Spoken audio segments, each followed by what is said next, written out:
Now that we know how to take the derivative of logarithms, let's try a few example problems. To take the derivative of a function like x to the 7th ln of x, since that's the product of two functions, you have some first function and some second function.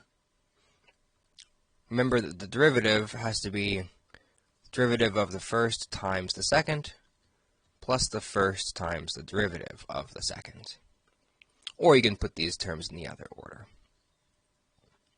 Well, f prime in this case, that's 7x to the 6th.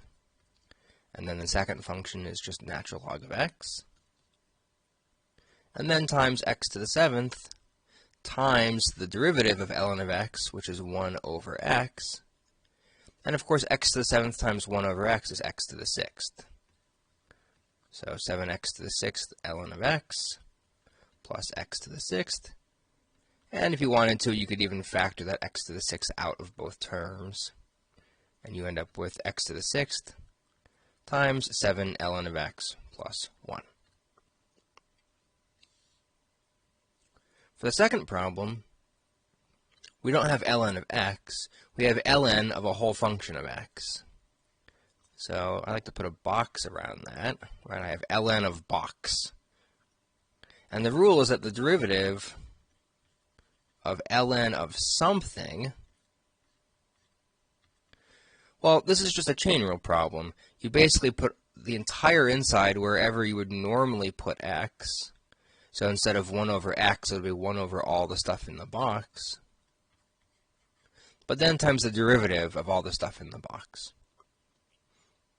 So in this case, you'll have 1 over x cubed minus 5, and then times the derivative of x cubed minus 5, which is 3x squared. And in fact, typically you would just rewrite that as a single fraction, like 3x squared over x cubed minus 5.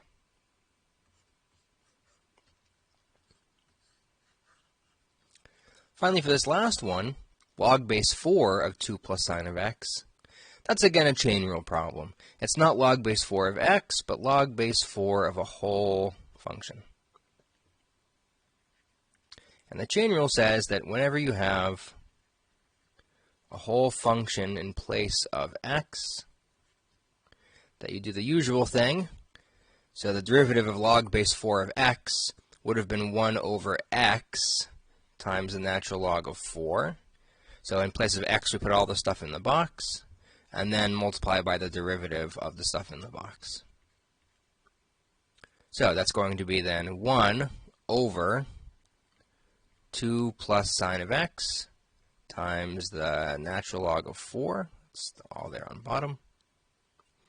And then the derivative of 2 plus sine of x is cosine of x. And again, typically you would just clean that up by writing it as a single fraction.